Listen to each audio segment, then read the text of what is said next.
Welcome to this episode of The Marriage Creative. We are a happy family with one really big story, and we want to help you grow, strengthen, and rekindle your marriage. Welcome to The Marriage Creative Show. I am Caleb Nelson. And Carla. And we're back from family camp. And we're a little tired from it. Yeah. What, you more so? Well, I don't know. Everybody's tired, but I didn't hike, so. What is it like every week we come in here to do the show and it's like blasted? Because, sorry, that was my chair. Yeah. That's because we're living in warp speed, right? I guess so. It feels as Pastor Gary would say. Feels like warp speed or something. Something. For sure. Well, welcome back in. I'll tell you, I feel like I'm always saying I had a conversation that's interesting. That's what happens when you work in the general populace. So, we never had these interesting conversations at homeschool, but go ahead. So my interesting conversation today was with a client who is an attorney in town, and he said that, you know, he was just kind of, we always talk about deep things typically, and he was telling me about how he felt like he needed a change of pace, kind of like every day looks like the last, and then tomorrow looks like the one before it, and, you know. Yeah. So he was saying, you know, like, how do you, basically, how do you change up your routine when you're locked into your routine? Mm-hmm. And I said, well, you know, you could do what we did, which was break the routine. And we were laughing because I said, you know, they say the definition of insanity is to keep doing the same thing and expect a different result. And so I said, maybe you should consider like taking a day that looks like every other and changing it up. And so it was just interesting how he talked about how hard that would be to do.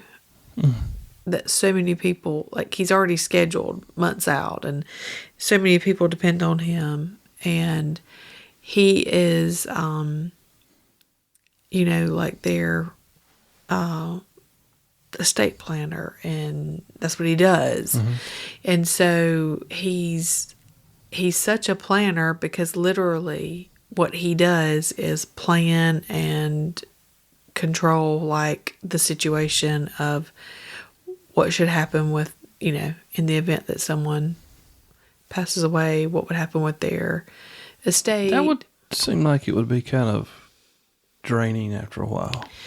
Yes, I would imagine. I can see I see the value in it, and I appreciate that, and right. I probably could do it because I like to plan. You're a planner, yeah. But man, I mean, that would probably be hard to deal with after a while. Yeah.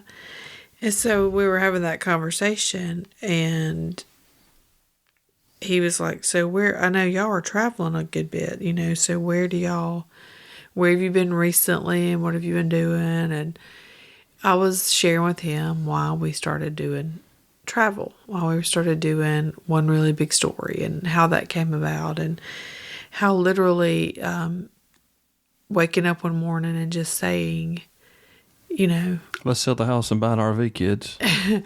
Let's do something different. Mm-hmm. Let's not live every day like the day before.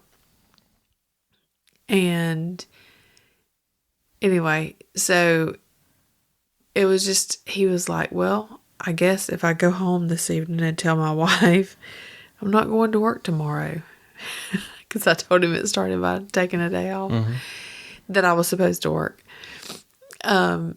He's like, I wonder what she would say and what my clients would say, and, you know, all those things. We were just talking about how that would, you know, affect everyone around you. And I just found it interesting to think, and I said to him, too many times we worry about the expectation of other people. And is it a pride factor that we think we can't be replaced? or that we're that valuable. Now, in God's eyes, we're absolutely that valuable. But what I mean is just in the world we live in our little sphere of, Existence. yeah. And I said, I know that you think you can never miss a day of work. But if something happened to you today and you never went back to work, life would go on. The world would keep spinning. Those people that you think can't do without you would find someone else and would replace you so quickly that, it would. And I was just saying how I know that you put the pressure on yourself to say, like, I can't take it off. I have to be there. I can't. I have to be there. My family depends on me. These clients depend on me. This, that, the other. But truly, sometimes we need to take a day away from anybody depending on us. And I was just saying how you think about the Martha and the Mary story.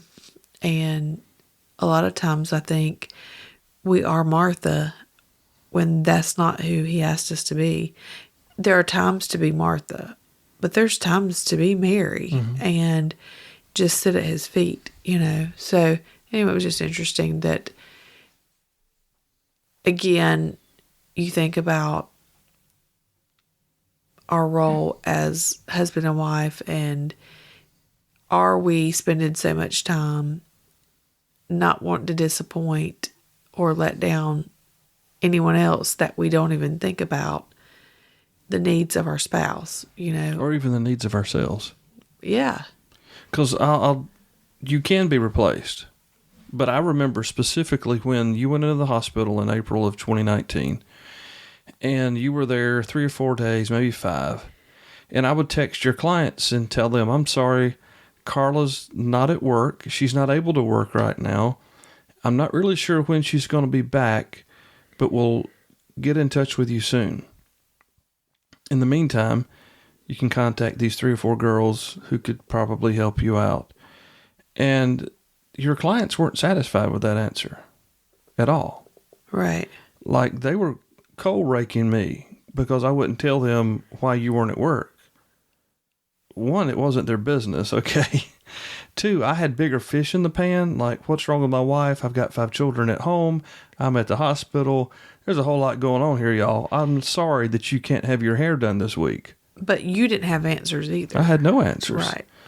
So that was that experience from my perspective, because there was nothing we could do. I mean, and we kind of got there because you never stopped long enough to take time for yourself. Right. Which put us all in a position. And I'm not blaming that on you, because as the head of the household, I should have made you stop and take time for yourself. But I too was living in a really skewed understanding of reality. So what happened was, you got put on your back. We went basic unemployment with not government assisted unemployment, but just unemployed for almost a year. And then here we are now with a better understanding of how we can exist without having to live like that. Right. Whether it's you feel beholden to your job, or you feel beholden to your church. You got to be there every time the doors are open to work the media team because nobody helps or anything, whatever. It can be anything like that. It might be that you're the head usher and you don't want anybody else to be the head usher, so you're going to be there every Sunday no matter what. Nobody gets a vacation. I don't know what it is, but we put a lot of emphasis on these things that really don't count for the big stuff in life. Like when you're laying there in the hospital, and I'm laying there in the window of the hospital. Yeah. The last thing I'm really thinking about is somebody's hair color that's not getting done today. Right. I'm past that. Yeah. You know what I mean? It as big as that might seem to that person, well, oh my gosh, I've got a wedding to go to in 2 weeks. I'm sorry. Or yeah, who's going to run the media at church? I can't think about that right now because my focus is life into my wife's body, not who's going to run a camera on Sunday or who's going to make the slides change. Y'all have to figure it out. y'all being whoever expects you to be there. So going all the way back to the very last thing you said was, a lot of times we're so focused on everyone else that we're not prepared for that moment when we're looking down the barrel of the proverbial shotgun, because we have kind of ignored our other side, our other half, if you will. And we just weren't. We're flesh just, side. Yeah, we're just not ready for that. Yeah. And then when it shows up, you're like, well, everything stops, because it has to, number one, but we're still not ready for that. Right. And that's a pretty hard place to be. And it's a very eye-opening experience when you get there and realize, man, I haven't been doing this right for the last 20 years. Yeah. And I thought about that. A lot of it is the intimidation of other people. Expectations, yeah. Thinking that you can't let them down. Mm-hmm. We're like intimidated, I think, sometimes. There's a pride thing there too, probably. And it's a big pride thing. Well, they need me. Mm-hmm. My family needs me to go to work. So we become everybody's answer and their source, which is totally misplaced, like confidence anyway. Yes, other people need you and rely on you, but bigger picture, they need to see that you're not their source. And I think we can get caught up in that mindset easily, men and women, mm-hmm. That our jobs or our,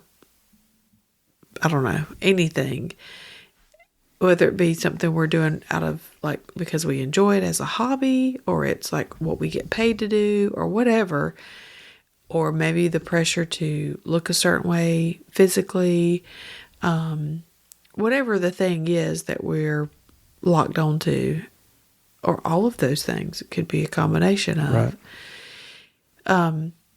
not taking time. And I guess that's what we were talking about, is like not taking time to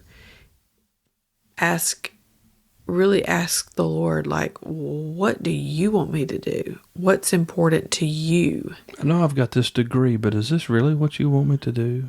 I know that I've got this business, but is this really what you want me to do? Yeah, and it's being even open to say, even though I have my plans, if this isn't what you have for me, knowing and trusting that He would have something even better, are we open to lay those things down? That's pretty scary.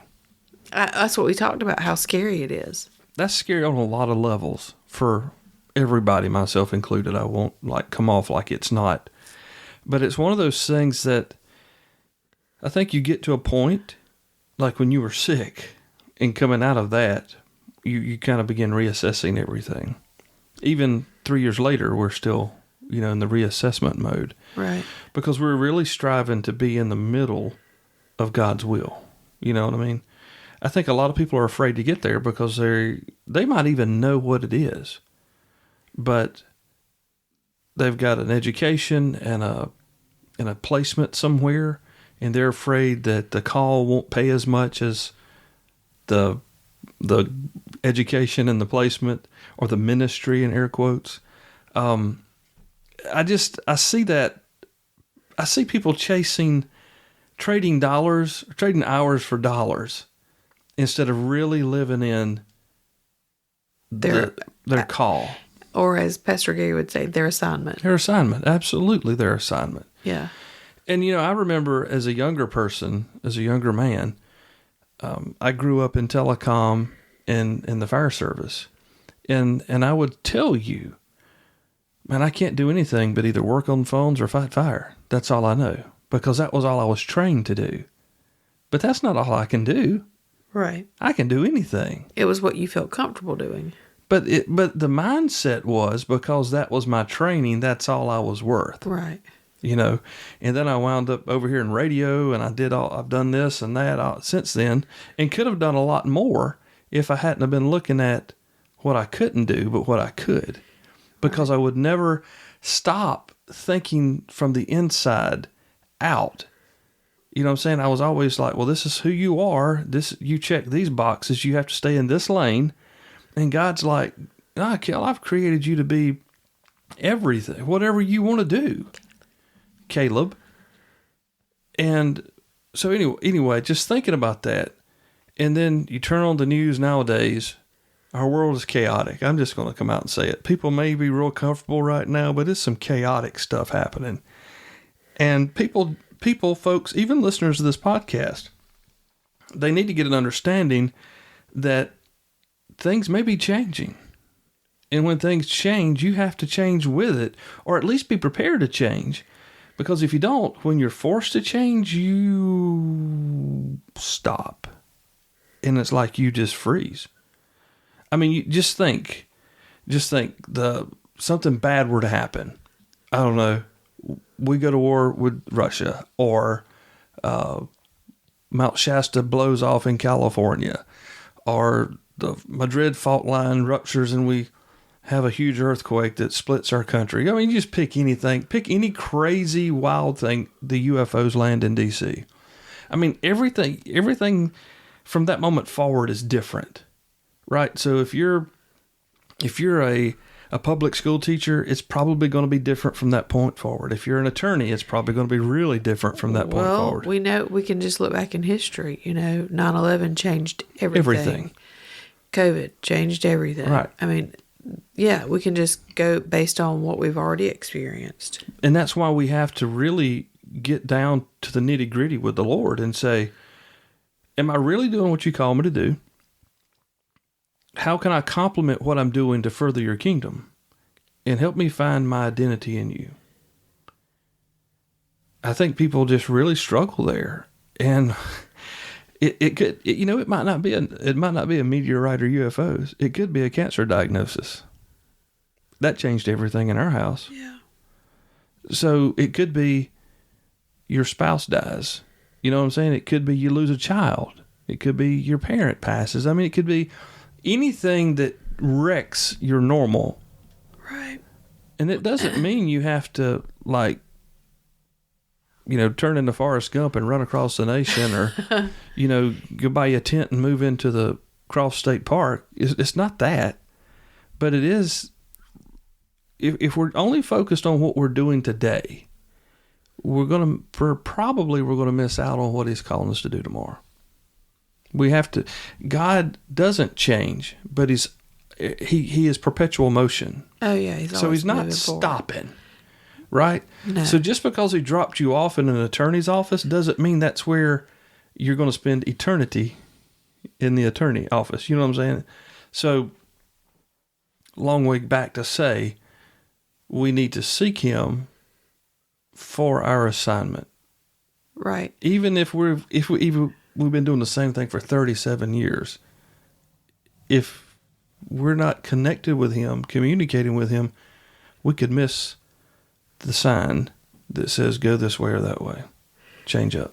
Yeah. And it makes me wonder how many people are living lives who would say, this is not what I want to do for the rest of my life, but I don't know how to get off of this wheel. Or the bills are too much. I've got to stay here. So maybe they feel like they're burnt out at what they're doing, but they don't see another option, so they just continue doing it. I just think that's sad to me. 70% of Americans do not like their job. Almost 40% of Americans hate their job. So why do they continue to do it? I guess they have bills to pay or whatever. Right. So they're stuck. Basically, they're stuck. They think they're stuck. So they stay there. So you've got identity crisis, identity problems, identity crisis there, as well as financial crisis, financial problems. So they can't really explore potentially who God created them to be, to get on their assignment. They can't get there because of their potential debt load that they carry that holds them there, just trying to survive from Friday to Friday. Or their obligation. They're someone who feels very obligated to those who depend on them, and there's no out, you know, or they can't see an out. For instance, I know we were just recently talking about that with my aunt who was saying, you know, well, how do I walk away from these clients who depend on me? And I said, when you make a change, you make a move, you say, you know, I appreciate your business. However, I'm not going to, you know, be able to take care of you. I will help you find someone if you would like, or, you know, help you make a transition. But ultimately, you have to do what you have to do, and they'll have to find somebody. But, you know, I think sometimes we need for people to need us, and it's too scary to walk away from the security of the people that need you, even if it's not fulfilling you. But the ultimate fulfillment is the Father. Right. Because you see that you need Him. Well, and I think too, you see that He actually has adventure and fun, and, you know, He doesn't want us to be like stuck and feeling like unfulfilled day in and day out. When we live on assignment, it's exciting. I think about every time we've gone on one of these trips, what we had planned and laid out was so minimal compared to what we found once we got in the car and drove out of our driveway. Right. You know, like what we got to see along the way, where we stay, the people we get to meet along the way, the people we get to interview, the connections that it makes from those people, the opportunities that it opens up for us and for our children. And, you know, it's pretty amazing, like, that every time we go, more things come about and happen that are connections we could not have made had we not have said, yes, we'll go. And he brought up a good point when we were talking today, and he said, he said, I think about y'all going on these trips, and I think about Abraham, and I think about Noah, how Abraham didn't know where he was going, but he went. And Noah didn't really understand why he was building an ark, and people made fun of him. But in the end, like, how big that proved to be the right thing. But the simple stuff can be the big stuff for the kingdom. Oh, yeah. It really can. And that's our goal, is to do big stuff for the kingdom. But I think, you know, if you're, I don't know, it's one of those things where, do you hold to your security or do you step out of the boat? That's a really scary question for the majority of our listeners, especially in today's crazy economic times. That sounds like NPR radio. But it's the truth. Because now everything is so wild. Like, would you really think about stepping away? Which is why I think it makes the most sense. I don't disagree, but 5 years ago, I would have just walked out of the room and told you were crazy again. Right. But because it's like, of all the times that we should step out in faith, I think now more than ever, because nothing is secure in our economic current status. So if ever we need to live by faith, we need to live by faith now. And if that means stepping out of the boat into something that is totally unknown, but you know that God is directing. I mean, I'm not talking about like you just had a wild hair. I'm talking about you've heard from Him. Right. And you know that you've heard from Him. For the last 23 years. And there's peace in it. And although there's fear and trepidation in it, but there's peace. And you're in 100% agreement with your spouse if you're married. Then I think it is the time to sort of step away from what we understand and know and take chances. So did you tell your attorney client this? He needs to step away from his law firm. Like, no, I just said, I think it's time you took some time off and, took a few days off. Get along with the Lord to hear from him, what he has for you. You never know what could be waiting. And he was talking about how he did feel so bombarded and busy by all the demands that were placed on him that he didn't feel like he could hear from the Lord clearly. Been there. Because there's so much swirling about what you need to accomplish, what you need to get done, who needs this from you. Most people are there whether they're an attorney or not. Oh, yeah. I mean, I think that's where most people live. And it's easy to get caught up in that. But how important it is. We were talking about a Sabbath. Mm-hmm. And we were talking about, he said, I guess that's why some people take what they call, a sabbatical. And I said, well, and technically I guess that's where the word Sabbath came from. And I said, yeah, or vice versa. Right. But just saying how we do need to make it a priority. Makes me think of James Hershberger saying, when you don't have clarity, take a vacation. So maybe that was really great advice, if we don't know what God is saying for what he has for us to be doing. And maybe we do need to step away, even if it means canceling every appointment, even if it doesn't make sense, and it probably won't. And that's what I was telling him today. What we did doesn't make sense in the natural, but it's very fulfilling when we step out and we go and we tell these stories or, get to interview these people, and then that leads to something else. And right. How rewarding that is. Well, he was asking me, had it been rewarding? And I was absolutely. Like, very rewarding. Can't wait for you to see it one of these days. Coming this fall. Whenever the editing is done. But no pressure, Eli. He's not listening. Yeah, he doesn't listen to the Marriage Creative. No, he lives the Marriage Creative. He would probably be like, what? I have to listen to y'all talk? Yeah. Why? I already have to listen to that. Why would I choose to listen to that? My phone don't pick up that channel. Yeah, that's what he would say. Well, it's an interesting topic, and it's one that we could probably really expound on. Rest and identity, financial stress and the survival mode. I will mention, going back real quick to people's jobs and whatever, the 70% number, that's one of the more recent surveys. Nearly 40% of people actually hate their jobs. And most people do it they do it because they have to pay bills. They're so far down. I guess I can just toss it in here that.